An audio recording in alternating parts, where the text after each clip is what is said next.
안녕하세요. 김은정입니다. 재무 목표를 정하셨으면 그 재무 목표에 맞는 적절한 상품이 필요합니다. 그래서 이번 주에는요, 우리가 설정한 생활 설계, 생애 주기에 따른 목표에 맞는 그 목표에 맞는 금융 상품을 어떤 것을 선택할 것인가 이야기 나눠보는 시간을 갖도록 하겠습니다. 자, 학생들 궁금한 게 있어요. 우리 학생들 지금 현재 팀 과제로 제가 중간에 회의록 하나 작성해 보세요. 라고 해서 던져드린 것 있죠. 그 회의록 안에는 생애 주기에 따른 재무 목표를 설정하고 그 재무 목표에 맞는 목표 금액과 목표 금액을 준비하는 기간까지 한번 고민을 해보세요. 라는 이야기를 드렸습니다. 어떻게 조금씩 준비하고 계신가요? 만약에 그 금액을 위해서 준비해야 되는 기간들이 정해지게 된다면 이것이 장기 투자인지 단기 투자인지 혹은 생활 속에서 준비해야 되는 것인지 표준 소비 금액에서 준비해야 되는 것인지를 고민하셨을 겁니다. 그래서 거기에 맞는 금융 상품을 선택하는 시간이 오늘 이 시간입니다. 지금까지 수업을 잘 따라왔다면은요. 아마 지금은 재무 목표에 맞는 그 재무 금액에 맞는 기간에 맞는 금융 상품을 선택할 수 있는 우리 학생들이 되지 않았을까라는 것을 기대를 해보고 넘어가 봅니다. 자, 그래서 금융 상품을 선택할 때 고려해야 되는 사항, 본표를 통해서 같이 이야기를 나눠볼까 합니다. 첫 번째, 우리 생활 설계했습니다. 생활 설계 이꼴 생애 주기에 따른 재무 설계했습니다. 그죠? 생애 주기에 따른 재무 목표를 설정하고 그것이 장기 목표인지 단기 목표인지 세부적으로 설정을 했습니다. 생활 설계 안에는 어떤 내용이 들어가겠습니까? 우리 가구주의 가구주 인원수, 가구주의 특성. 자, 이 가구원의 만족을 위해서 우리는 가계 재무 설계를 한다라고 이야기를 했고요. 그렇기 때문에 우리 가족 구성원이 무엇을 중요하게 생각한다라는 그 가족 구성원의 만족이 생활 설계 안에 같이 들어갈 수 있겠죠. 자, 그런데 여기에 맞추어서 우리는 장기 목표, 단기 목표들까지 설정했습니다. 여기까지 하셨나요? 그리고 제가 중간에 항상 이런 이야기를 하죠. 소비를 줄이셔야 됩니다. 라는 이야기를 합니다. 소비를 줄이면 이 소비를 어디로 이동하면 되겠습니까? 줄인 소비를 저축으로 이동하시면 됩니다. 우리는 습관화해야 되는 부분이 하나 있습니다. 그것이 무엇이냐 했더니 첫 번째, 제일 중요한 거 소비를 줄인다. 이 소비를 줄이는 걸로 연결이 되는 것이 바로 줄인 소비를 저축으로 연결한다. 그런데 어떤 상품으로 저축할 것인가라는 것을 같이 고민해야 되기 때문에 수시로 새로 나오는 금융 상품까지도 항상 공부를 한다라는 겁니다. 어떻게 가능하시겠습니까? 이것은 습관화해야 되는 한 가지의 목표입니다. 다시 정리해 드릴게요. 소비를 줄인다. 저축을 생활화한다. 금융 상품을 정보를 수집한다. 이거 세 개 아닌가요? 네, 세 가지지만 하나의 목표를 위해서입니다. 자, 그래서 우리는 장기 목표, 단기 목표인지 목표에 맞추어서 설정을 하게 되면은요. 우리가 원하는 포트폴리오를 구성할 수 있게 됩니다. 이 포트폴리오는 금융 상품을 선택할 수 있다라는 이야기겠죠. 금융 상품의 정보가 충분히 수집이 되게 되고 이 금융 상품에 맞추어서 장기 목표, 단기 목표에 적절한 금융 상품을 선택하고 배치할 수 있게 되겠죠. 자, 이때 고려해야 되는 부분이 무엇인가라고 했더니 내가 이 금융 상품을 가입하는 목표, 목적이 뭐지? 그리고 금융 상품을 운용할 수 있는 기간은 어느 정도일까? 해당 금융 상품에 대한 세금은 어느 정도 납부를 해야 되는 거지? 또한 이 금융 상품은 금리, 수익률은 몇 퍼센트 정도 될까? 금융 상품을 선택할 때 꼭 살펴보셔야 되는 이유입니다. 내가 금융 상품을 가입하는 목적에 대해서 먼저 살펴보시고 금융 상품의 기간, 세금, 금리 이 네 가지는 기본적으로 살펴봐야 되는 사안이다라는 이야기와 함께요. 나는 또 금융 상품을 선택할 때 이것도 같이 고려해야 됩니다. 무엇입니까? 우리 가구는 금융 상품을 선택하는 데 있어서 안정적인 투자를 원합니까? 혹은 안정성은 조금 떨어지지만 수익성이 높은 상품을 원하십니까?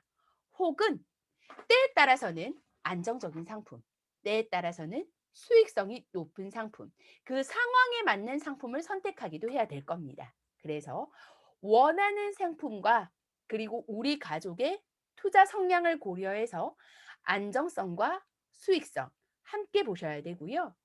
얼마나 돈으로 빨리 바꿀 수 있는가, 지금 가지고 있는 것을 얼마나 빠른 시간 내에 현금화할 수 있는가, 황금성까지도 같이 고려하셔야 됩니다. 그래서 금융상품을 선택하실 때는 안정성, 수익성, 황금성까지 고려를 하셔야 된다라는 이야기고요. 우리가 모든 것을 내 자산으로 생애 설계를 하면 좋겠지만 이 생애 재무 설계를 할 때는 우리 학생들이 목표 금액을 정해 보면 느끼겠지만 전세 자금, 결혼 자금, 내 집 마련 이 모든 것이 금융 상품, 그러니 저축과 투자 상품만으로는 해결할 수 없다라는 것을 느끼셨을 겁니다. 그렇다면 어떤 제도를 활용하시면 되냐라고 했더니 돈을 빌려오는 제도까지도 활용하셔야 된다라는 것을 같이 이야기를 드립니다. 정리해 보겠습니다. 첫 번째, 생애 주기에 따른 생활 설계를 합니다. 이 생활 설계 안에는 가족의 구성원의 수와 가족의 특성도 나타나 있을 거고요. 그리고 생애 주기에 따른 장단기 목표를 설정을 하게 됩니다. 하지만 여기에서 놓치지 말아야 되는 것은 소비를 줄이고 저축을 생활하고 이 생활 속에서 새로 나오는 금융상품이 없는지 금융상품들도 항상 공부하셔야 된다라는 이야기를 드렸습니다. 이렇게 금융상품들의 정보가 수집이 되고 나면 내 목표에 맞는 금융상품을 선택하실 수 있게 됩니다. 자, 선택을 하실 때는 내가 이 금융상품을 가입하는 목적이 무엇이지? 이 목적이라고 하는 것은 장기, 단기 목표에 따라서 가입 목적들이 달라지게 되겠죠. 내 집 마련을 하려고 합니다. 내 집 마련을 위해서 어떤 금융상품을 가입하면 좋을까? 라는 걸로 고민하셔야 되겠죠. 그래서 장, 단기 목표에 따라 목적이 선택이 되게 될 것이고요.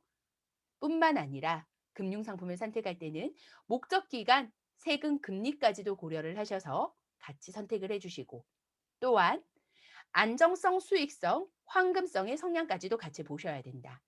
그런데 모든 내 자금으로 할 수가 없기 때문에 때에 따라서 돈을 빌리는 제도를 이용해서 대출의 제도를 이용해서 조금 더 내 자산 가치를 늘릴 수 있다라는 것을 같이 정리를 해볼까 합니다.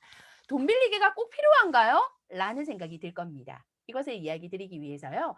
다음 학기에 이야기 드릴 내용이지만 간략하게 한 가지만 한번 이야기 드려볼까 합니다. 주택 마련을 한번 해볼게요.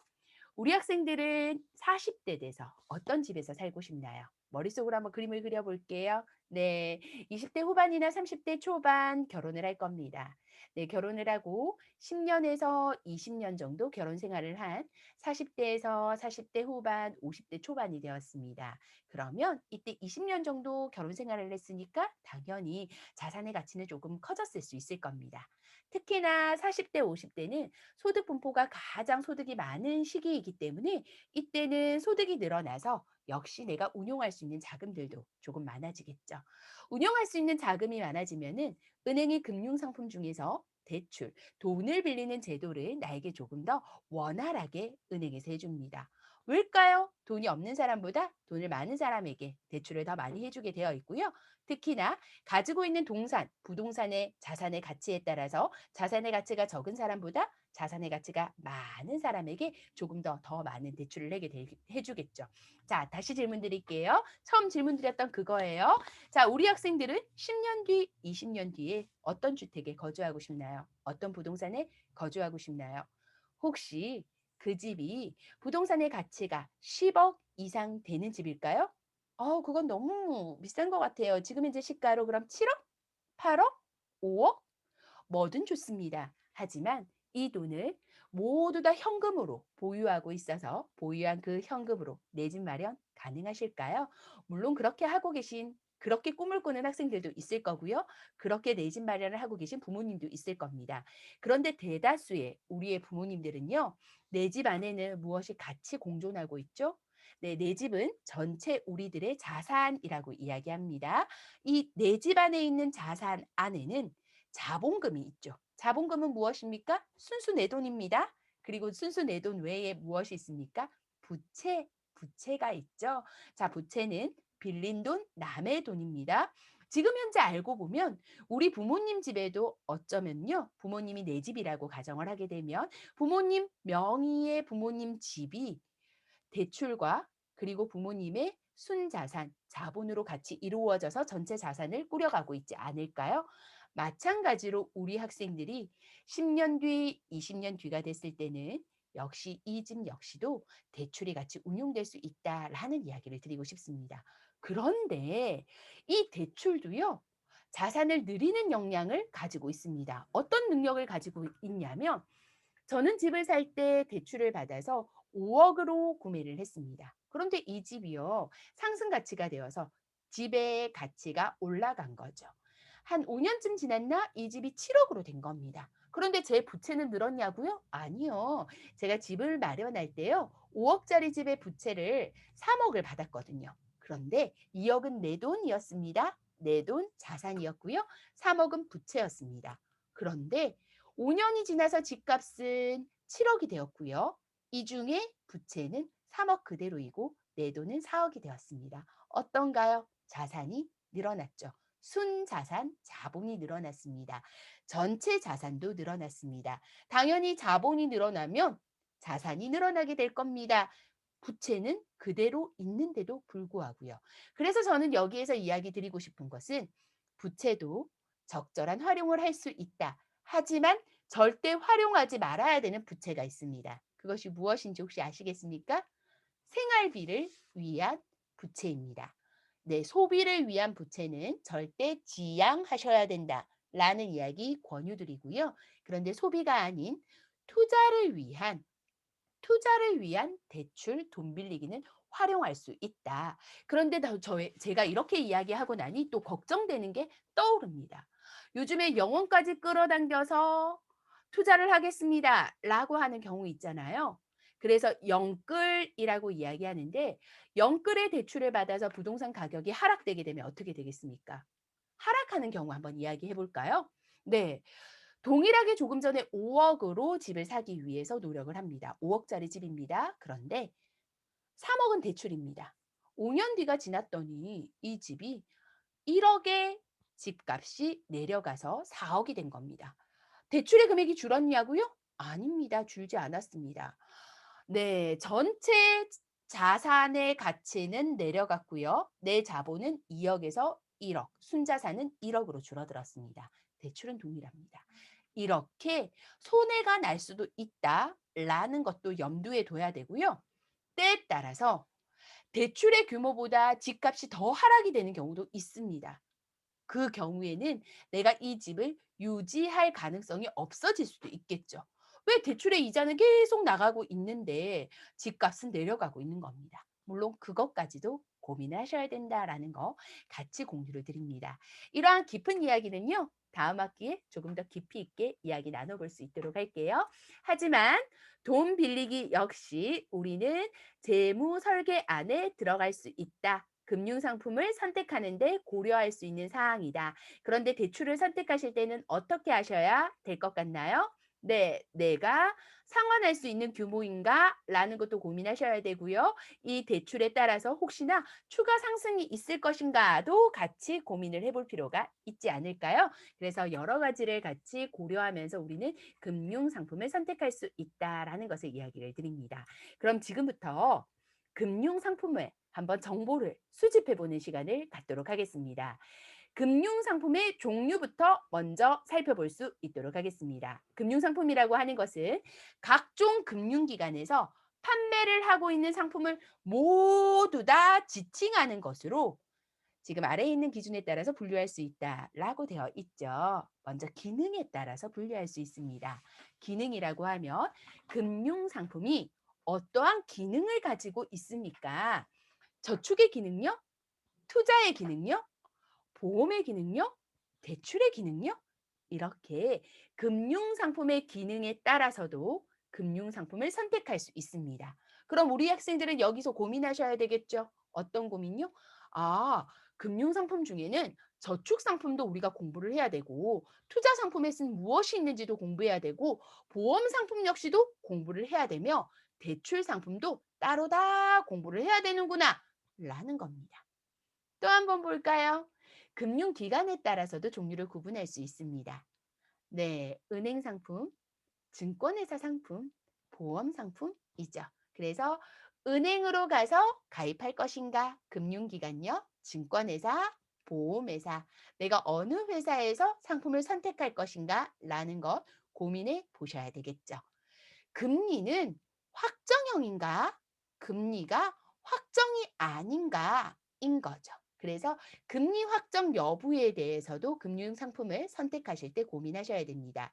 자, 보통 확정 금리형 상품은 금리가 정해져 있다라고 생각하시면 되고요. 실적 배당형 상품은 우리 회사의 실적에 따라서 이익을 나눠주는 겁니다. 그래서 이것은 금리가 확정되어 있지 않다라고 생각하시면 됩니다. 크게 이렇게 두 가지로 나눌 수 있어요. 세제 혜택도 살펴보실 수 있겠죠. 우리는 그 금융상품을 가입하게 되면 이자 소득, 배당 소득, 기타 등등의 금융 소득이 발생이 되게 됩니다. 그럼 이 금융 소득에 따라서 세금을 내야 되는데 세금에 대해서 혜택을 주는 상품들이 있습니다. 대부분은 세금을 내야 되는데 세금의 혜택이 있는 상품이 있다면 그것도 알아야 되겠죠. 그래서 세제 혜택에 대해서 살펴보는 겁니다. 비과세 상품인지 세금 우대 상품인지 분리과세 상품인지를 살펴보고 선택하실 수 있습니다. 자, 금융상품을 선택할 때는 투자 기간도 고민하시라라고 이야기 드렸죠. 단기 상품, 중기 상품, 장기 상품, 어떤 상품인지 살펴보고 내 목적에 맞추어서 해당 투자 기간을 고려해서 해당 상품을 선택하시면 됩니다. 저축의 방법도 금융상품의 기준을 구분하게 됩니다. 자, 저축을 할 때 거치식으로 할 것인가? 한목에 종잣돈을 넣고 거치할 것인가? 아니면 매달 일정한 금액을 납부할 것인가? 매달 자유로운 금액 납부할 것인가? 적립식에 해당이 되겠죠. 그래서 저축의 방법에는 거치식 상품인가? 적립식 상품인가? 내가 지금 현재 종잣돈을 가지고 있다면 이것을 거치식 상품에 넣을 것인가? 적립식 상품에 넣을 것인가? 혹은 내가 지금 목돈을 마련하기 위해서 거치식 상품에 넣을 것인가? 적립식 상품에 넣을 것인가? 고민하실 수 있겠죠? 정답을 찾으셨는지 잘 모르겠어요. 뒤에서 다시 한번 이야기 드릴 겁니다. 그때 정답은 이야기 나눠볼게요. 자, 투자 대상에 따라서도 금융상품은 달라질 수 있게 됩니다. 주식형인가? 채권형인가? 부동산형인가? 그리고 투자 지역에 따라서도 달라질 수 있겠죠. 국내형인가? 해외형인가? 이렇게 금융상품의 종류는 각각의 기준에 따라서 구분을 할 수 있게 되고 그 기준에 따라서 내가 생각하고 있는 생애 설계 그리고 장단기 목표에 따라서 금융상품을 잘 선택을 해 주셔야 됩니다. 그래서 목적 기간, 세금, 금리 안정적인지 수익성을 주는지 혹은 황금성이 있는지를 잘 고려해서 해당 금융상품들을 잘 선택하시라라는 이야기를 드리고 싶습니다. 그럼 우리 학생들은 지금 현재 했던 과제를 한번 점검을 해보면 과제 안에 목표가 설정되어 있을 거고 그 목표에 맞추어서 투자 금액, 목표 금액이 정해져 있을 겁니다. 그 목표 금액을 어느 정도 기간에 마련을 할 것인가 기간이 정해져 있을 거고요. 그 기간에 장기 상품, 중기 상품, 단기 상품 정하실 수 있을 거고요. 그렇다면 장기 상품이면 어떤 상품이 있을까 찾아보시면 되겠죠. 혹은 노후 설계를 위해서 필요합니다. 라고 한다면 이것을 보험 상품 혹은 노후 설계 투자 상품 어떤 상품을 내가 활용할까? 라는 것도 고민할 수 있겠죠. 네, 이 정도 고민하면서 생각하면서 우리의 역량들이 조금씩 올라간다라는 것을 다시 한번 이야기를 드리고 싶었습니다. 그렇다면 우리 저축 상품만 이번 시간에 조금 더 살펴볼게요. 자, 저축 상품입니다. 저축 상품은요. 우리가 금융상품 중에서 자금을 맡겨두는 예금이나 적금으로 일정한 이자를 주는 것입니다. 흔히들 어디서 가입할 수 있냐라고 했더니 은행이나 저축은행 새마을금고, 우체국 상호금융 등의 대부분의 금융기관에서 다 취급을 하고 있는데, 지난 금융기관에 대해서 간략하게 이야기를 드릴 때 집 가까이 있는 것보다 질 멀리 있는 것이 찾아가기 어렵기 때문에 이유를 더 많이 줍니다라고 이야기 드렸던 거 기억하시나요? 그렇죠. 그리고 하나 더 팁을 드리자면요. 면대면보다 비대면이 훨씬 더 또 이자를 많이 주게 됩니다. 그래서 금리를 그렇게 고려해 보시는 방법도 있고요. 그런데 저축상품 같은 경우에는 당연히 위험도가 없거나 위험도가 현저히 낮기 때문에 금리는 높을까요, 낮을까요? 당연히 금리도 낮다라는 이야기를 드리고요. 예치 기간이나 예치 금액 같은 경우에는 금융 상품마다 다르기 때문에 내 필요 목적에 따라서 예치 기간과 예치 금액에 맞는 상품들을 정하셔서 가입을 하실 수가 있고요. 이에 따라서 이자율하고 이자 지급 방식도 달라진다라는 것으로 정리를 해 드립니다. 저축상품 안에는 요구불 예금과 저축성 예금 두 가지로 나뉘어지게 됩니다. 우리 요구불 예금하고요. 저축성 예금하고요. 나누어서 한번 살펴볼까요? 먼저 요구불 예금입니다. 이는 수시로 필요한 생활자금을 안전하게 보관하는 데 이용할 수 있는 상품으로요. 흔히들 우리 학생들이 알고 있는 입출금이 자유로운 통장이다라고 생각하시면 됩니다. 수시로 필요한 생활 자금을 안전하게 보관하는 데 이용한다라는 거죠. 우리 지난 시간에 이런 얘기 드렸던 거 기억하십니까? 입출금 통장 중에서도 매일매일 이자를 주는 통장들이 있습니다. 두 가지 기억나는 게 혹시 있나요? 영문자로 되어 있고요. 그렇죠. CMA, MMA 기억하실 겁니다. 이처럼 CMA 계좌와 MMA, MMF 계좌죠. 예, 맞아요. MMF 계좌예요.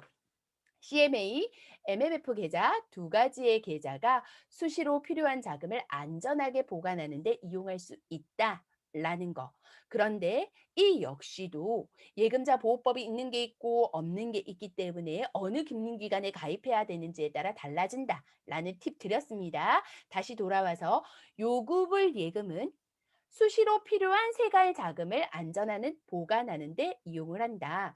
현금으로 두는 것보다 금융기관에 맡기는 것이 안전하기 때문에 금융기관에 생활자금을 보관한다라는 걸로 기억하시면 되고요. 저축성 예금은 이자 소득을 목적으로 한다라는 것을 이야기를 드립니다.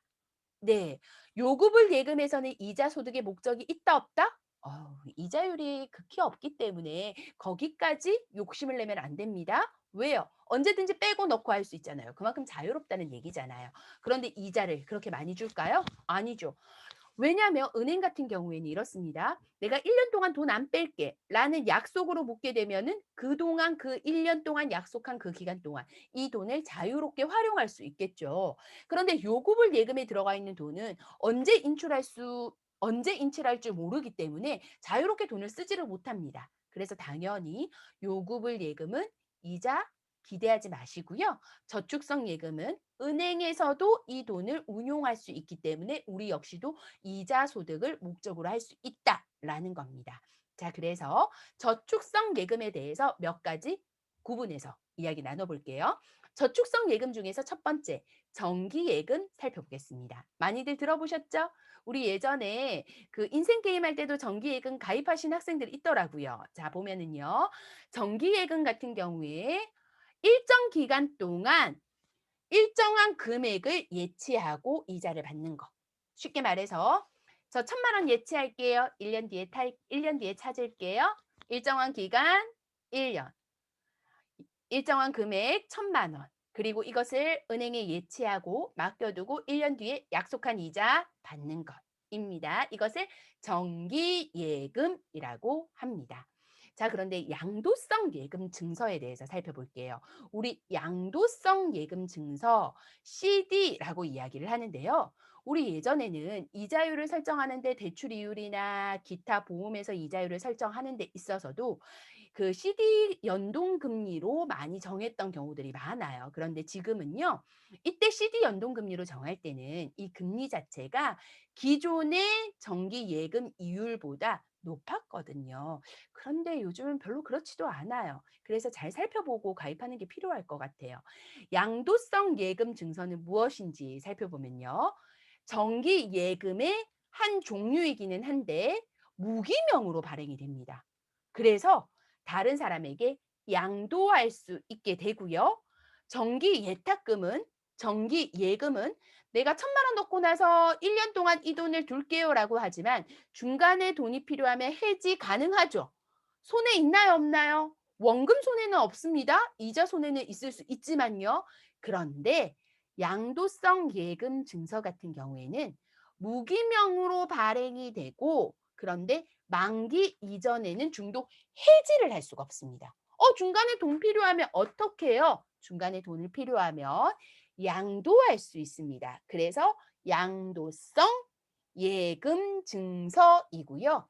이것을 발행은 누가 하냐면 은행에서 합니다. 중간에 우리가 양도하고 싶습니다. 증권사에서 매매 가능합니다. 그런데 실제 금리 연동형 확정금리 활용하고 있고요. 그런데 이자는 미리 지급하게 됩니다. 할인해 주는 거죠. 자, 그래서 우리가 1,000만 원의 금액을 예금하려고 합니다. 양도성 예금 증서로요. 라고 하면 이자를 미리 받습니다. 정기예금은 이자 언제 받습니까? 만기금 수령하는 1년 뒤에 받습니다. 그런데 양도성 예금 증서는 연동형 확정금리 3개월, 6개월 확정금리로 정해져 있기 때문에 이때 이자를 미리 받습니다. 만약에 동일한 이자율이라고 한다면 먼저 받는 게 좋을까요? 뒤에 받는 게 좋을까요? 당연히 먼저 받는 게 이득이겠죠. 기간에 따라서도 정해져 있으니까요. 보통 양도성 예금 증서 CD는요. 1,000만 원 이상 금액을 운용을 하고 있고요. 가입할 때 1,000만 원 이상 가입을 받아줍니다. 그리고 3개월에서 6개월 단위로 운용을 하는 것이 유리합니다. 물론 1년, 2년 있습니다만 단기 운용에 유리하다라는 이야기와 함께 더불어 예금자 보호의 대상이 되지 않습니다. 은행에서 발행해도요? 네. 예금자 보호의 대상이 되지 않습니다. 그럼 궁금하죠? 정기예금은 예금자 보호의 대상이 되나요? 네. 정기예금은 예금자 보호의 대상이 됩니다. 우리가 은행에서 가입하는 것은 정기예금이라고 하고요. 저축은행이나 새마을금고, 신용협동조합 등에서 가입하는 상품은 정기 예탁금이다라고도 이야기를 합니다. 자, 저축성 예금 중에서 마지막 적금에 대해서 살펴보겠습니다. 적금은요, 목돈을 마련하기 위해서, 그러니 종잣돈을 마련하기 위해서 자금을 적립해가는 상품이다라고 이야기를 드리고요. 보통 계약 기간은 6개월에서 3년까지로 정해져 있습니다. 정기 적금은 정해진 금액을 정해진 날짜에 적립하는 상품을 정기 적금, 정기 정액 적금이라고 이야기를 하고요. 내가 원하는 금액을 원하는 날짜에 납입하는 것을 자유적금, 자유적립식 적금이라고 합니다. 우리 학생들은 이 저축 상품이 가장 익숙할 거라라는 생각이 들어서 1교시에는 저축 상품에 대해서 조금 더 살펴보는 시간을 가졌고요.